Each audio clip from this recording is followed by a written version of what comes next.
Okay, hello and welcome to our new episode of the Mining Experience. For those who are listening to us for the very first time, the Mining Experience is a live podcast that invites professionals from the mining industry to discuss new technologies, address challenges, and share work experience. I'm Umayma Latris. I'm a mining engineer and account executive at ProMine for Canada.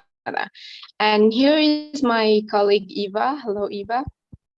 Hi, Uma, and good afternoon for everyone. I'm Eva Durkis. I'm a mining engineer and the Vice President of Technical Services at ProMine. And today I will be your co-host for this podcast. We are going to talk about women in mining, our daily challenges, advantages, and gender diversity. This episode is about us, women in mining, in honor of Women's Day. We have two very special guests that are here to share their personal experience and their work in Canada's Women in Mining organization. We welcome Melissa Ng and Mélanie LaRoche-Boisvert. Hello, ladies. Hello. Hi. Well, thank you for being here. I'm just going to do a representation of our guest. Mélanie is an open pit miner and a planner, and she's the DRI Global. She also holds an engineer in mining engineering from McGill University, as well as from a master engineer from McGill University. So she's a past executive with Young Mining Professional in Toronto and the YMP scholarships, and has previously been a volunteer with Women in Mining Canada for 4 years before joining the board. We are also honored to have Melissa N. She is a professional geologist with deep-rooted operational and exploration experience in the mining industry. She has held several geology positions with the multiple North American mining companies in various commodities. And she also had an MBA from Athabasca University and a BC from the University of Alberta. So our host is also an active member of Mine Rescue and Emergency Response, and her current role is the chief geologist of one of Camargo Corporation Northern operation. Thank you so much. Thank you, Uma. Before we start, I would like to remind our live audience that they can ask any questions in the question section in Zoom or in the comment section if they're watching us on YouTube Live. We will answer all questions at the end of the podcast. Perfect. Thanks, Eva. Well, let's get started by delving deeper in this. I'm very excited. So our first question would be, what motivates you, like in the first place, to work in this industry, in the mining industry? Yeah, I guess I'll go first. Yeah, so I kind of got a weird start with the mining industry. Being from Alberta, going to U of A, it's all about oil and gas, which is technically in the mining industry, but really I got kind of a first experience. De Beers from the Diavik operation actually hosted an exhibit at the university, and I got my real first taste at kind of hard rock mining and what that's all about, and doing a little bit more research. Fell in love with kind of underground mining and the prospects of actually doing geology there. So I've been in the mining industry now for like 15 years, primarily in underground operations because that is my jam. I love this industry. It is so dynamic. One of my great passions about staying in this industry, especially as a geologist, especially underground, you need to remember that as soon as we blast a heading and there's that rock there, only a handful of people have ever seen that rock, and you kind of lose that perspective sometimes. It's like, no, this was created billions of years ago. I'm one of the only people to see it and really understand it, and so it really digs into that fascination with science. And the mining industry there's so many different avenues that can really take that passion for what you do in your career and really expand on it. On my end, my story about how I joined the mining industry is a bit different. I grew up in Ottawa, where there is really no mining. There's a couple of quarries around town, but not much else going on. When I was in high school and I had to decide what I wanted to study afterwards, I knew I wanted to be an engineer, but I didn't know what kind of engineer I wanted to be. My dad's an electrical engineer. The only thing I knew was not electrical. It's too much math. I don't like it. It's not for me. And when I was in high school, actually, I got really lucky. We had an Earth and Planetary Sciences class, and that class was only offered every 2 years if enough students signed up, and enough students was 5 out of 600 students. And my year, we actually got 5 people to sign up, and it was the first time in I think 8 years that it had actually been offered. And our teacher for that class had actually worked in exploration geology for De Beers in Canada. So he was actually able to share a lot of his experiences. And that's how I first learned that the mining industry might actually be a nice place to work. I knew I didn't want to be a geologist. Licking rocks was not for me. And he was very adamant about licking rocks. So I decided that wasn't it. But I also discovered that there was such a thing as a mining engineer. And so that kind of combined my Earth and Planetary Sciences class and my desire to become an engineer, but not knowing which kind, and put it together. And then that's how I decided to get into the industry. And I haven't regretted it since. I've really enjoyed my time studying in it, and since graduation, working in it as well. Nice. Those are some very different experiences. I love the way that Melissa is thinking about the rock and how she's like seeing something that no one else has seen before. And I have to say, I never thought about it this way, ever. So I'm like, maybe I should become a geologist. No, the rocks were always the hard part for me. Uma, how did you get into mining? Well, I first would like to say thank you, because that was inspirational, and I never, like, just like you did, I never thought about it this way. I mean, yes, that was so special, being down the mine and seeing all that. It didn't, not everyone has the chance to do this. Well, but for me, my personal experience, it was kind of basic. My grandfather used to work for a mine, and since I was a very little child, I was fascinated about his stories and everything he said, and I didn't like to be forbidden to go. Like, I can visit my father's office, I can visit other people's office, but no, not the mine. And it was something seducing about it.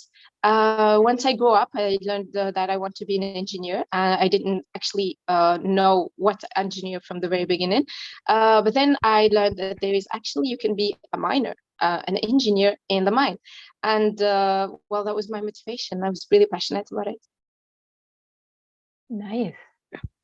I had a lot of my colleagues or like classmates in university were, I want to say, like, family placed into it. Everyone else in my class knew what mining was, and I had no idea. I had no idea what it entitled. I just read what the curriculum in university had, was like, this seems easy enough, and I have to study something. So by chance, I got into it, and everyone was like, yeah, you're going to do this, and you're going to make money, and you can travel. And I'm like, sounds good.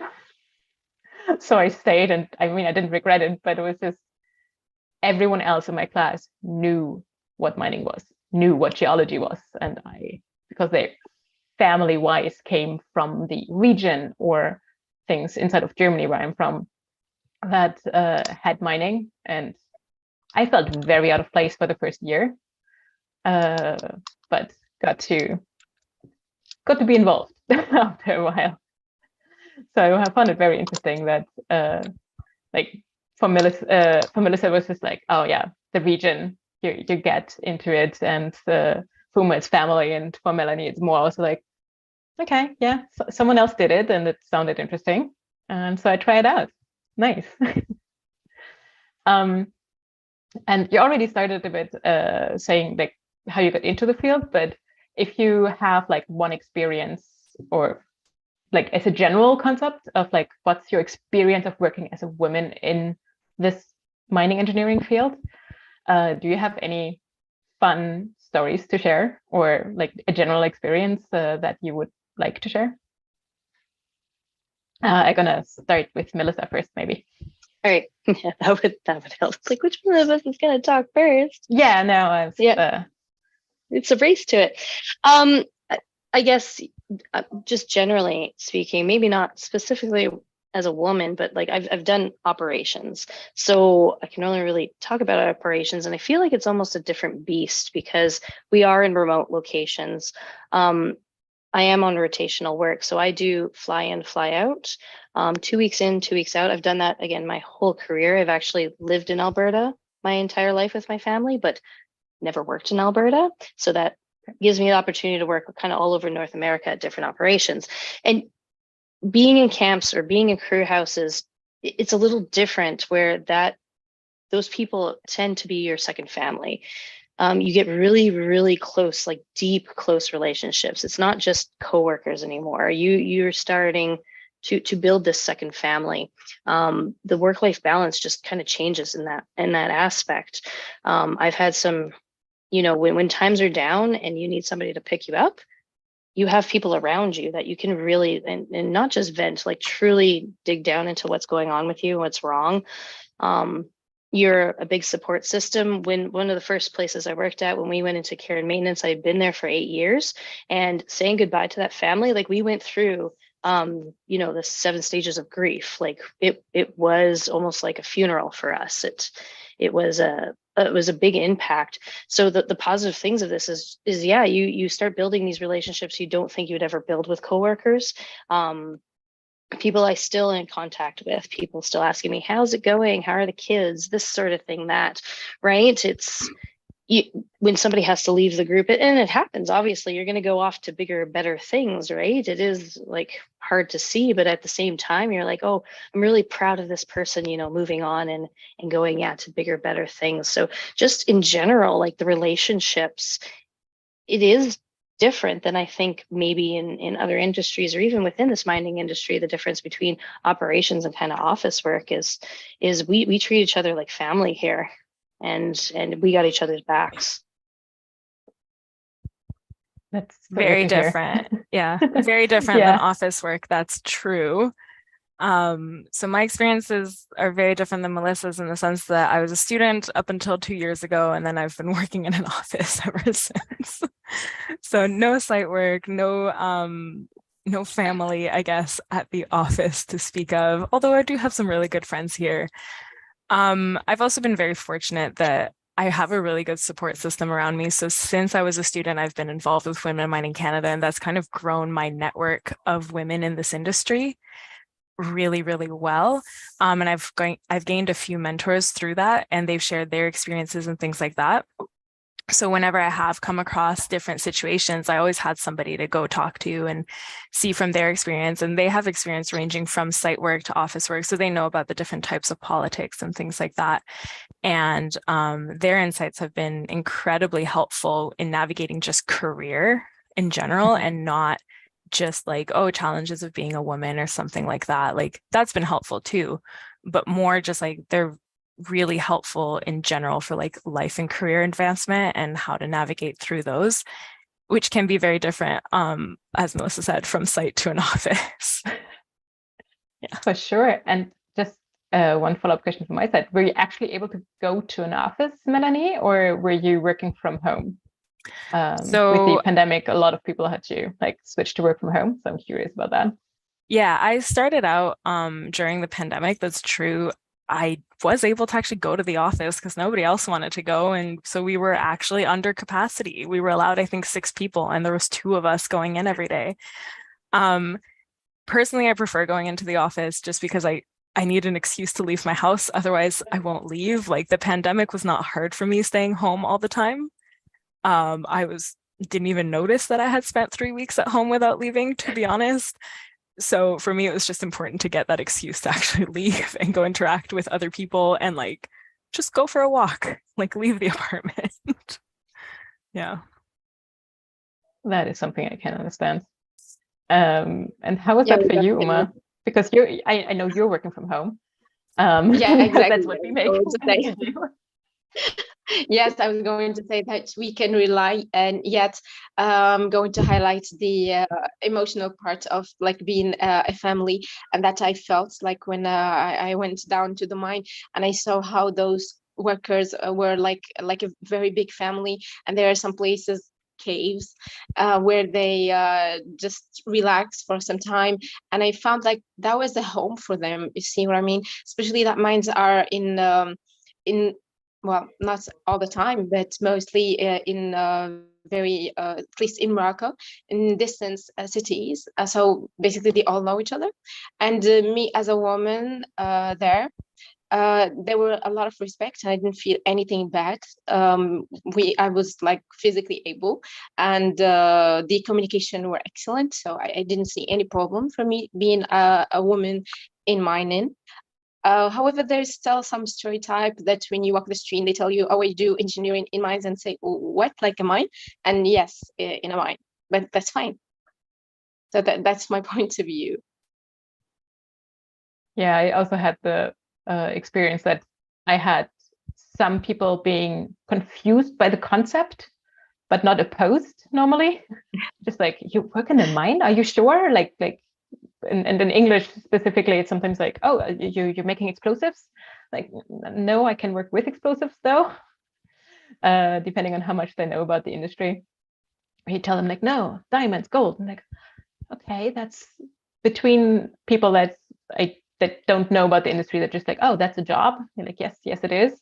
And then there's no really further questioning about it being a woman. And inside of the industry, it really depended. I had some awesome people that were always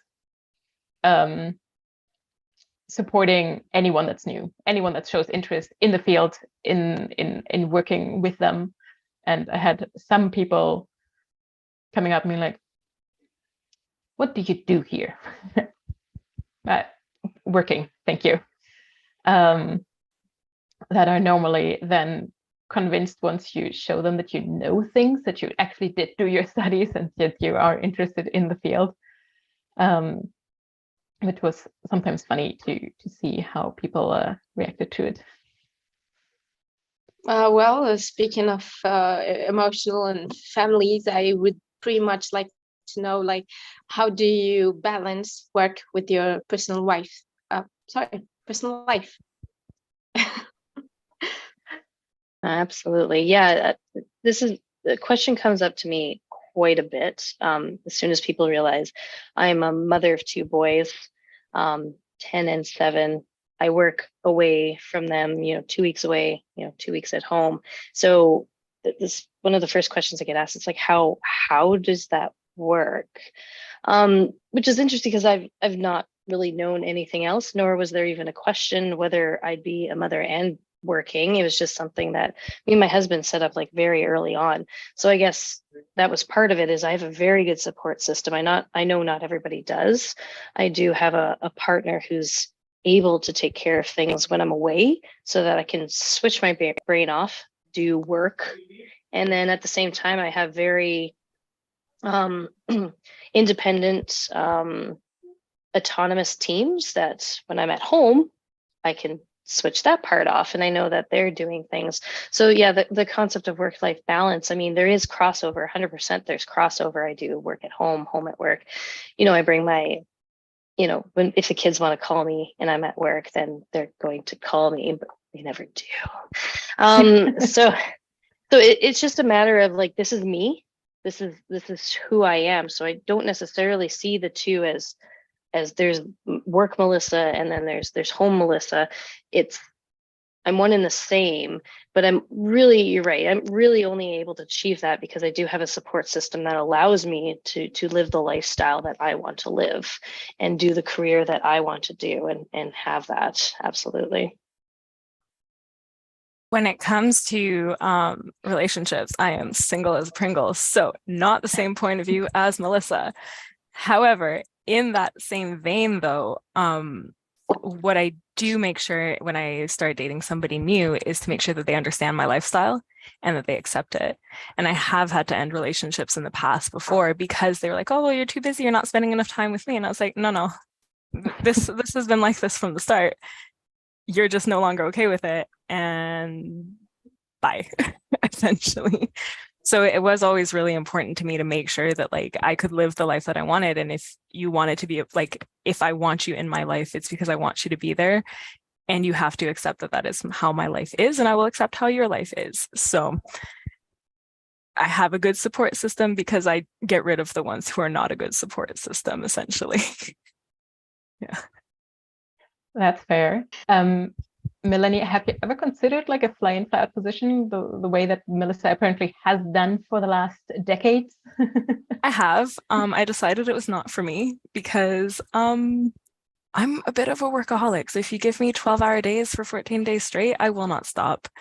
And I prefer being in a city where I can go out and do things in the evenings, and it kind of forces me to stop. So I'm always very busy, just not necessarily very busy with work. So like I do dance classes, I go rock climbing, I do piano lessons, things like that. So I always have something else to go do that will force me to stop working and like be a little bit healthier on the work-life balance front. Well, that's a point. To me, we just need to find ourselves first, and then whoever is in our life needs to first respect that. We also like need support, but we can have both lives settle down and also do your dream work, but just it depends with the right person.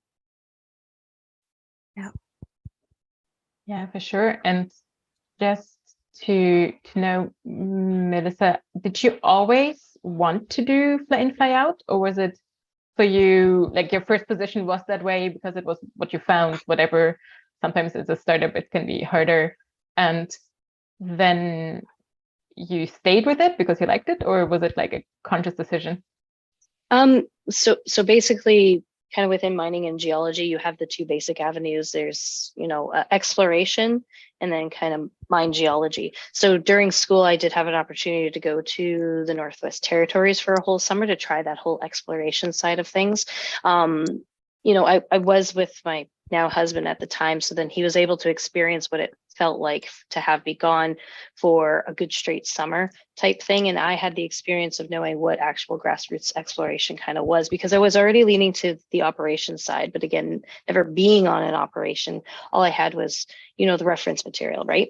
So this was my actual, in-field experience, finding out, yeah, this isn't for me. Husband saying, yeah, no, that's not good for a relationship. So if we're gonna have this relationship move forward, you can't be gone like doing exploration every summer for the past, I don't know how many years, right? So then all of a sudden it was like the light switch is like, I knew I was going this way. This was kind of my field test to try something different.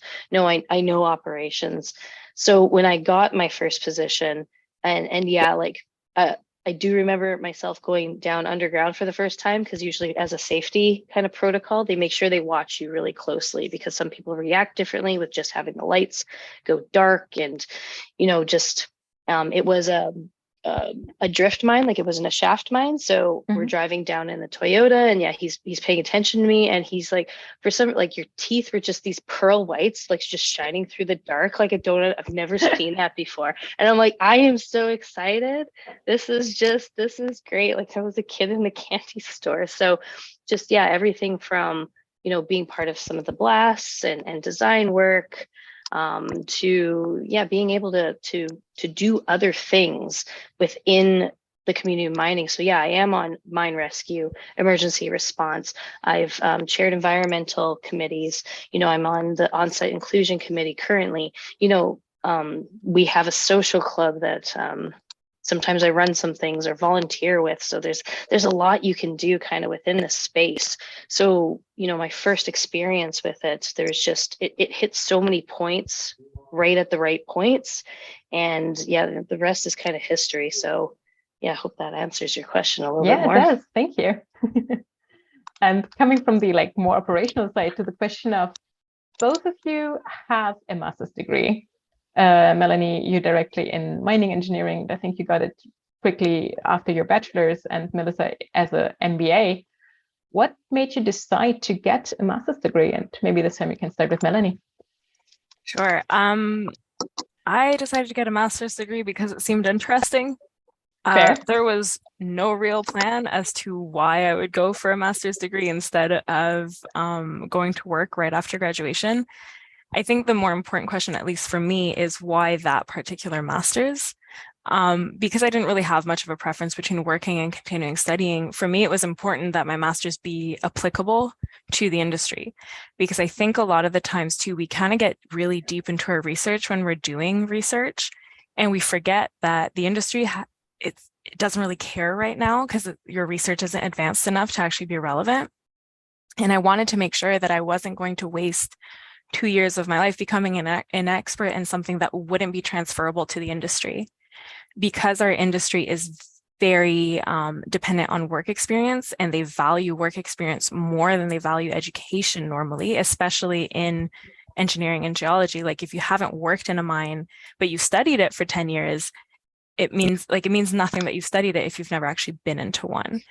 So for me, it was just really important that I would actually be able to use that knowledge more practically instead of having a lot of knowledge in something kind of very, very niche that might be useful in 30 years, but is not relevant today. So I chose to do my master's in stochastic mine planning because I could directly see the link to the industry there, regardless of whether or not the industry right now does stochastic mine planning, which it doesn't for the most part. There's a couple companies that are doing it internally, but generally speaking, they don't. Doing that master's gave me a better understanding of mine planning in general. And it also gave me a better understanding of how software works and the different algorithms that are used in those softwares. So obviously we don't get to see the code and the implementation of how the different software actually run the algorithms that they run. But because you've kind of coded it yourself, you've developed your own mine planning software yourself, you get a really good idea of like, oh, it's bugging out. What are the results? Oh, it must be because of that, because I've already seen it before in my own code. So that's kind of the reason I decided to actually go through with that particular master's. Why a master's versus industry? I just thought it was interesting, honestly. If it wasn't relevant, I wouldn't have done it, and I would have tried to find another job. So, yeah. Nice. How about you, Melissa? So after kind of graduating my undergrad, I knew I wanted a master's, but I wasn't quite sure what I wanted to do. And yeah, whether it would be relevant at the time kind of too. At the same time, my graduating class, like it was quite competitive at the time, right? So I did know that I wanted to get into the industry as fast as I could, but also knowing that I needed to perhaps go back for a master's just to stay competitive. But also like I like to learn. And even my bachelor's, like I have a very untraditional degree. I actually have a minor in psychology as well. So I just like to learn stuff. So after being in the industry for that was, I can't even remember, 8. So it was important for me to get my PGO first. So I kind of had this timeline for myself. So PGO, kids, masters, right? So for that first 8 years, you know, I still was like, is it geology? Or now I'm really interested in the business side of things, right? And is that something that can give me like a leg up? So almost kind of at the very end there, deciding that, yeah, I kind of like this business avenue. I'm kind of going up this management pillar. And I think business would actually help me a lot more than going more back to the technical side of geology and very specifying something within a master's. So, you know, it was always something that I was going to do. And even getting my master's, I had professors asking me now about PhD. And I'm like, kind of like, okay, no, let's just pump the brakes here just a little bit, you know, like we that was never in the cards. I don't know about that one. But it was looking, I kind of like how I ended up in the industry, because if I would have continued on with a master's, it probably would have been geology. I wouldn't even have thought business. But then being in an industry and kind of seeing where the gaps are and where I kind of wanted to go in my career, I'm like, business makes a lot of sense. And it's definitely, it was a worthwhile degree for sure, because it's definitely come into play. Even during my schooling, it's come into play several times. I just want to add something to what Melissa said, that she likes to learn. And I think if you're looking at post-grad studies, that's probably the first thing that you should actually be considering is, do you want to learn something new? Are you interested in that topic? Because if your career advancement depends on having that degree, but you have no interest in actually obtaining that degree because you don't think it's interesting, maybe you should consider a different career path for the future, right?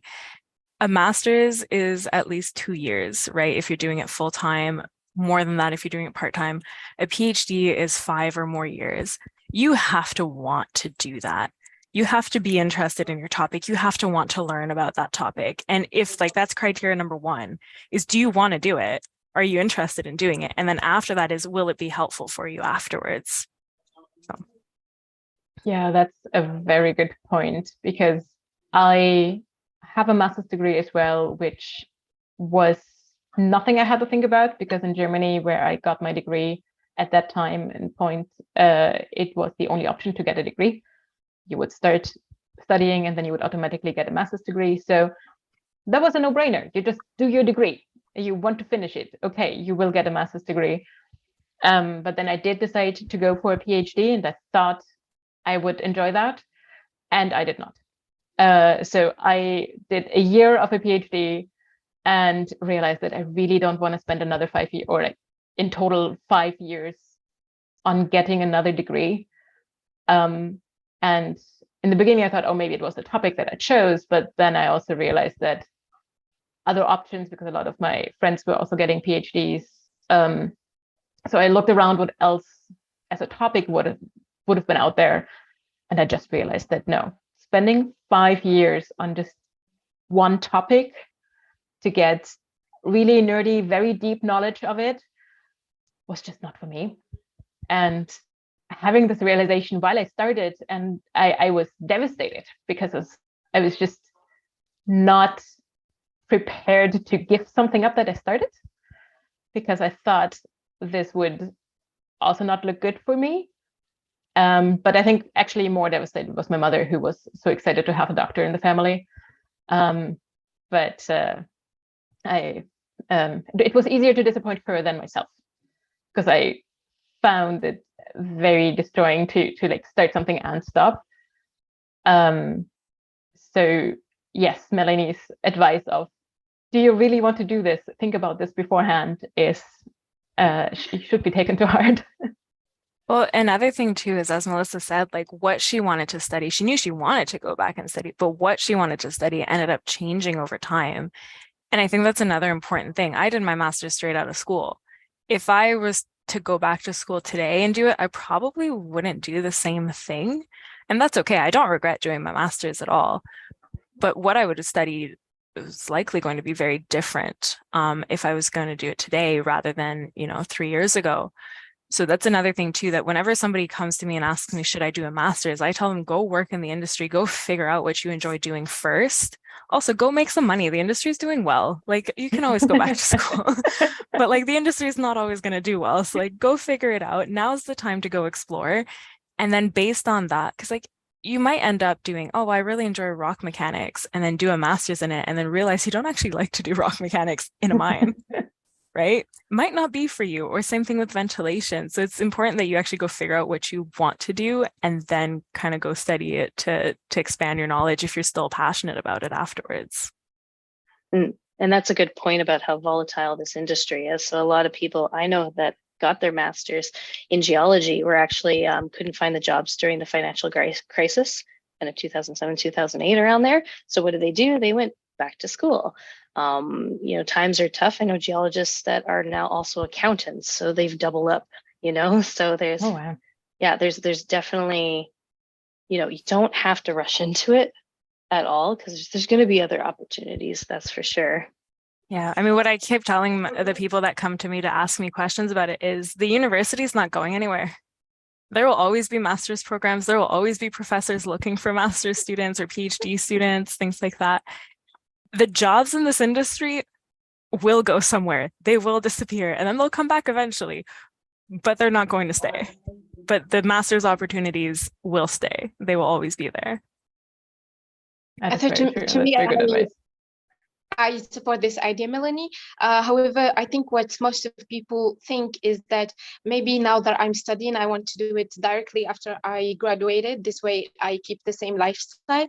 For example, my mind is still used to a certain level of studying and exercises and long nights and late nights. So maybe once you stop doing this for a moment in your life and go have a job, and well, the mining mining industry is a very challenging one, but there is a lot of money in this industry. It's costs a lot, and so once you go to the mine and you feel relaxed, like there is no stress in your life, you know how does this work.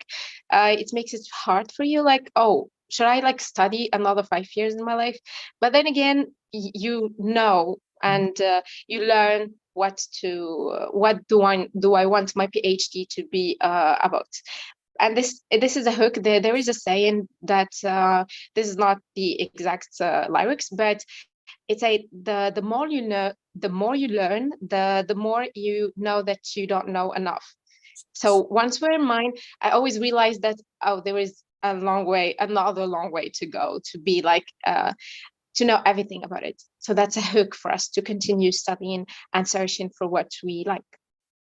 I agree with that. But on the other side too, it's if you work in the industry and you're not willing to go back to that student lifestyle, it's probably not the right time for you to go back, right? It kind of goes back into that passion or that want for that education.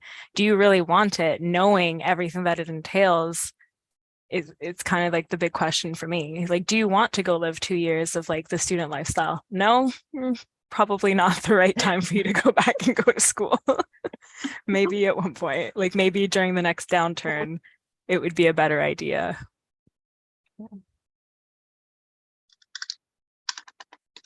Okay. This is really going cool and intense. So I'm honored to have this speech with you. And well, speaking of, can you like elaborate more on women in mining in Canada and how does it work towards increasing the representation of women in the mining industry? Sure. So Women in Mining Canada is a national not-for-profit organization. We were founded in 2009. And our goal is to educate, elevate, and empower women in the mining industry, regardless of your level or your career path within that industry. So you can be a driller or you can be a CEO and you would still fall under our umbrella. And you can be somebody with a traditional mining background. So for example, geology or mining engineering, or you could be somebody who studied accounting or law. As long as you're working in this mining industry, you are under our umbrella and we are trying to help support you reach your goals in your career. Some of our initiatives that we have to help us educate, elevate, and empower women are research initiatives. So we fund research in equity, diversity, and inclusion in the mining industry. And we're actually launching a research fund in mid-April, specifically to give out grants for people studying in those topics. And our most well-known initiative is our Trailblazer Award Series, which every year celebrates 5 people, so 4 women and a mentor. The mentor can be a woman or a man, as long as they've mentored women in this industry. So we have some for students, and we have some for people who are well established in their career, who have been opening doors for themselves and keeping them open for those coming behind them. So that's our main big initiative. That's the one that's the flashiest that we do. But like I said, so we do research, we support our chapters as well. So we have a number of regional chapters that work more locally with their communities to help support them. And we have a lot of smaller initiatives that will be coming up. So I'm going to keep my mouth shut on those ones for a little bit until we're ready to announce them. Fair. And for these Trailblazer Awards, I think they were given out at PDAC. Is that my, okay. Yeah. I think I attended a few of those events, so I'm like just making sure that I'm remembering it right. Can you highlight like one of the women that you gave the award to last time? Is that so? Yeah, last something time you have was in mind? yeah. You were not prepared for this, so I just wonder if you still have this in mind. All right, so last time was a few weeks ago. So yeah, we do announce our winners and we present them at PDAC during our Mining for Diversity events, which doubles as a networking event and an awards ceremony. So this year we gave the Student Trailblazer Award to Catherine Cheng, who recently actually got accepted into a PhD program at Columbia. So we were just talking about grad school, so she'll be going down that path. She was actually president of the University of Toronto Women in Mining chapter, and she's been leading a lot of initiatives for women looking to study in geosciences there. So she's been doing great work. Our Indigenous student trailblazer was Emma Plant. So she is actually our first winner from the Maritimes, and she is moving to Ottawa after graduation to go work for NRCan. So she studied geosciences as well, and she's going to be working with the government to kind of bridge that gap with Indigenous relationships in geosciences and the natural resources industry. So not necessarily just mining, but that is more what she studied. Our Trailblazer Award winner was Shafika Adine. So she honestly has the CV that could go on for 3 days. She's well educated, she's well respected in this industry.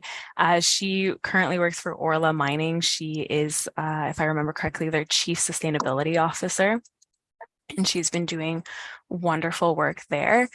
Our Indigenous Trailblazer was Frida Campbell. So Frida currently works for Skeena Resources in BC, and she was actually nominated by our first ever Indigenous Trailblazer Warren, Nalene Morin. So we were kind of excited to get that link there. And she actually developed a program that allows Indigenous people in the communities in BC, in the Tahltan Nation, to better translate their skills that they learned, like their traditional skills, into relevant skills for jobs. So it's kind of like an app that you can kind of put in what you've done, like all of your experience working on the land and things like that, and it translates it into something that mining HR professionals will actually read and say, oh, that is relevant. So that's been really great for them. And finally, our last winner for our Rick Hudson Mentorship Award was Rachel Pino. So she is very low key as a person, but she got so much support. She has mentored so many women in this industry, both personally and for their career. And honestly, we were kind of surprised because she has a very small online presence. So we actually couldn't find that much about her, but the outpouring of support that she got when she won for mentorship was incredible. So that's how we kind of knew we had awarded it to somebody who really does support and keeps those doors open for the women coming after her, because honestly, I've never seen it before for one of her winners.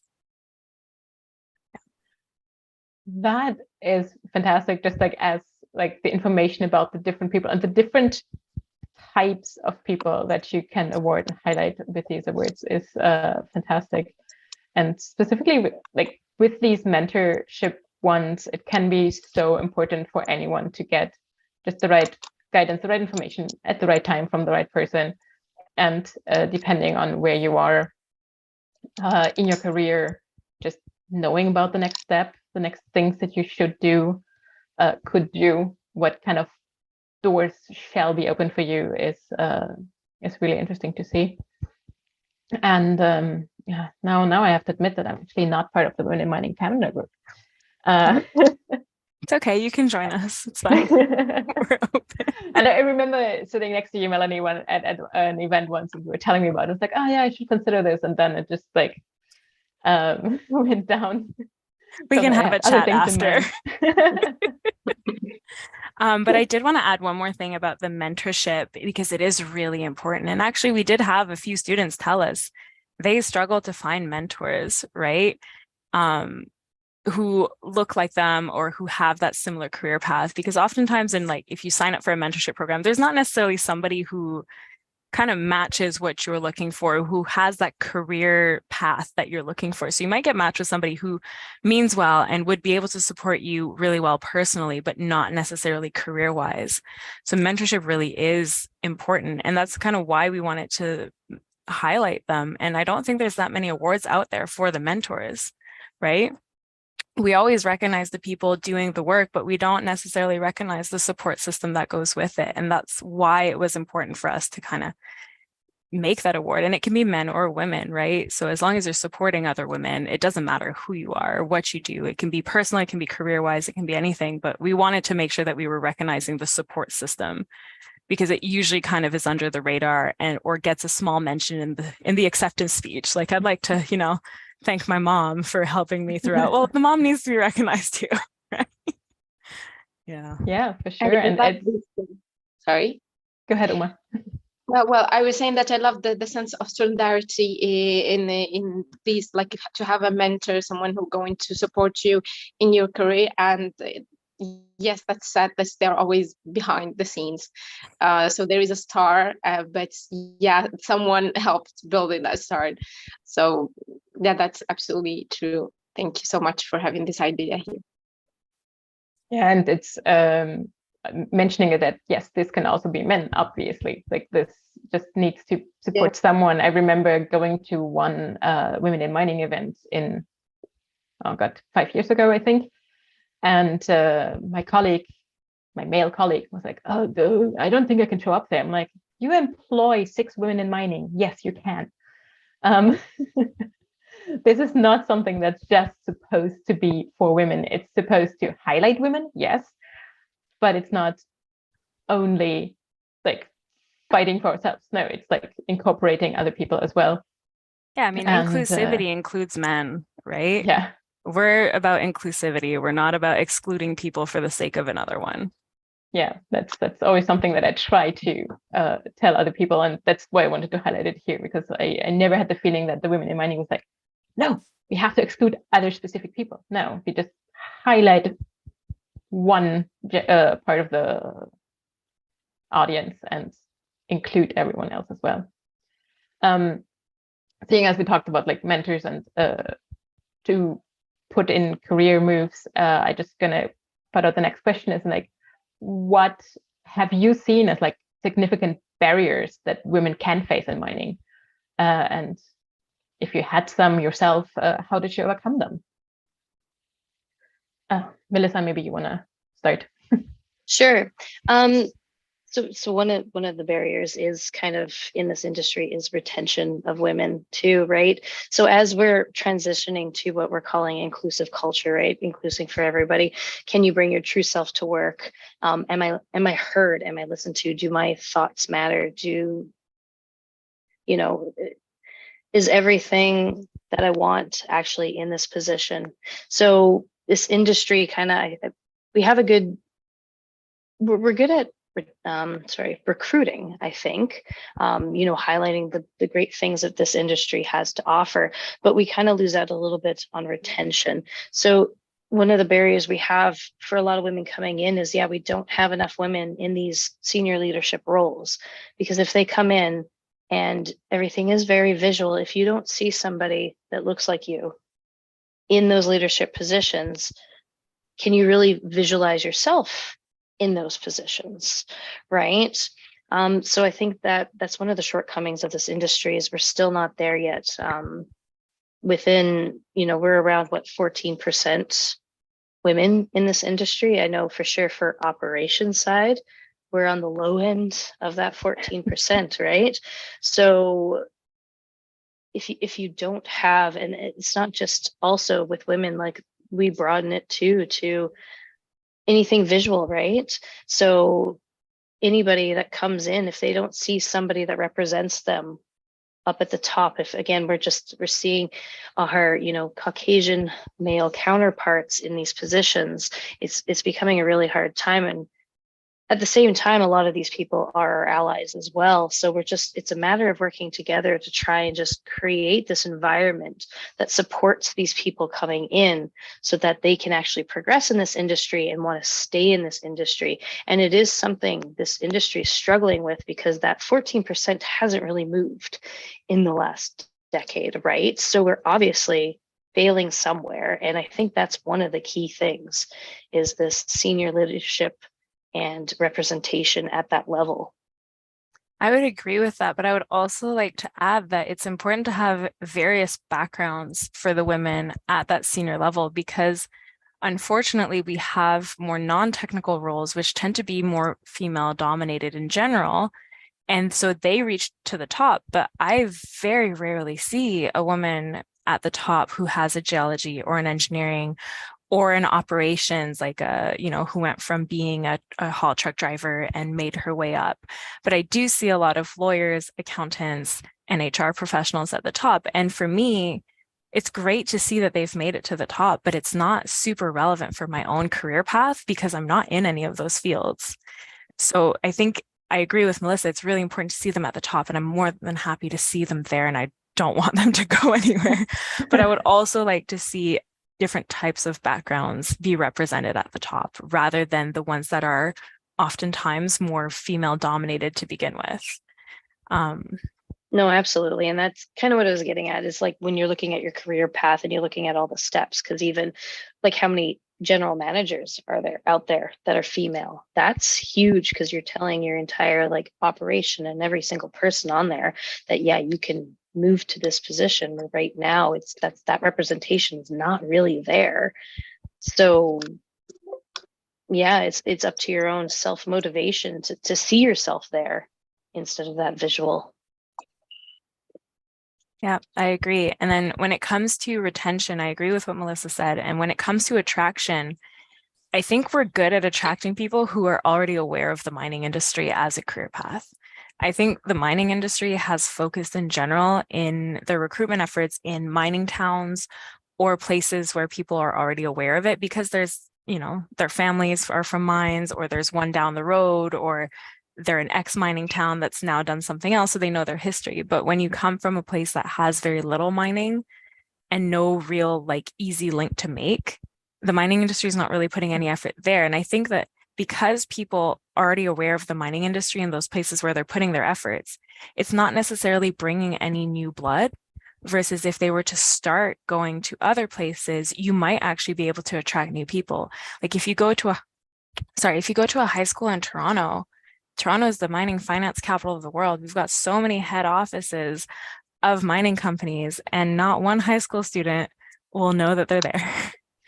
And that's kind of a problem, because if you don't know that it's there, you're probably not going to want to work in it. You kind of have to know that it's a possibility to begin with.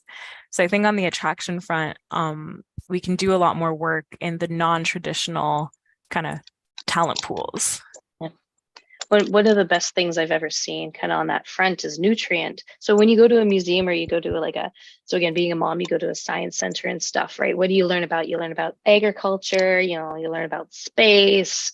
Even there is some engineering stuff. You learn about that, right? But you don't learn about mining. Where nutrient in Saskatoon, there's something called the Wonder Hub. And yeah, they have, the agriculture side and everything. And then there's this mining one where you get on a little elevator shaft and you pretend you press the buttons. They have the hard hats.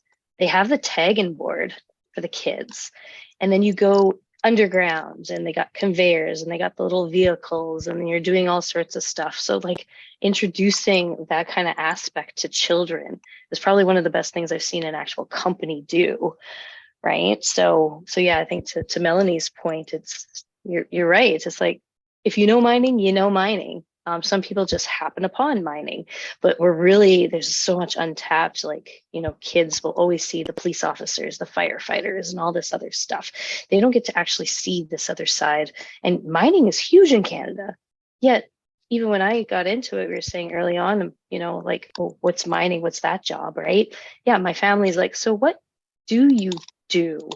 Right. And I had to bring out the pictures and little drawings, like, this is what I do, even though, they're in Canada, and even my family grew up in Saskatchewan, so around mining companies, but still no awareness of what we actually do.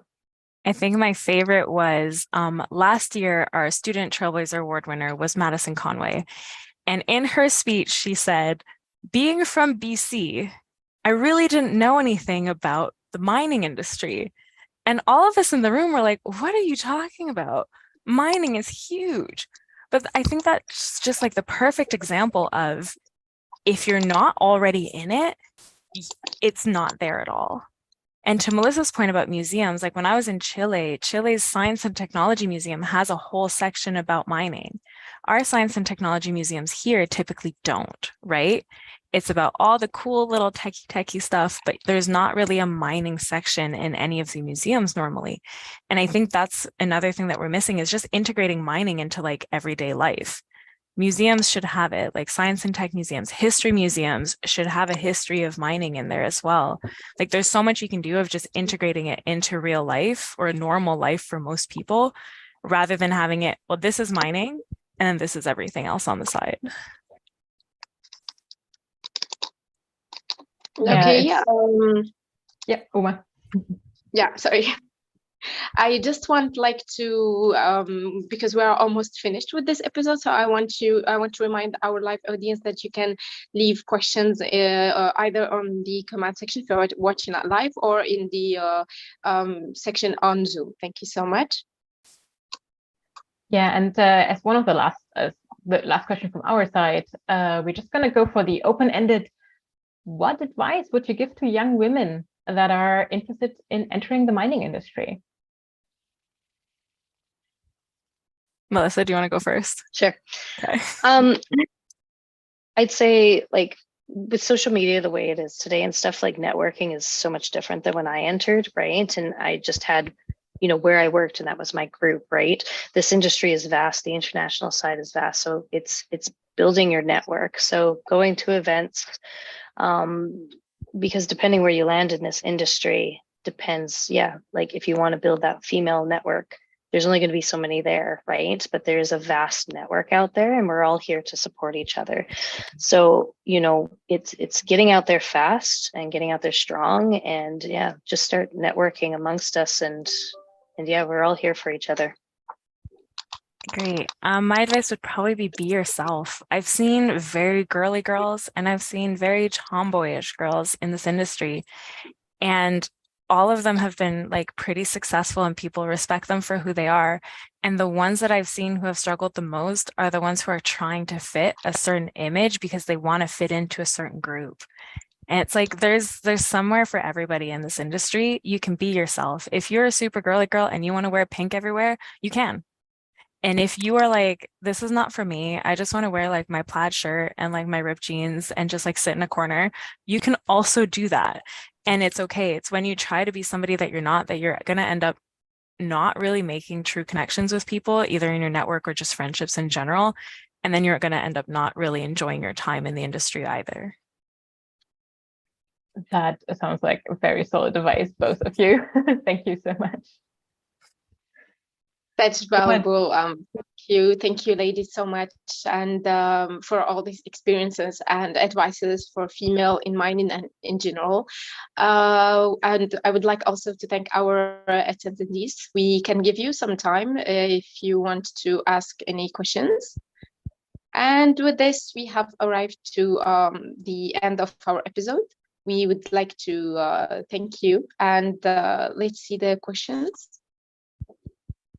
Let's see, while Uma is checking the questions, I'm just gonna remind everyone that you can follow us on our social networks on LinkedIn, Facebook, YouTube, and Instagram,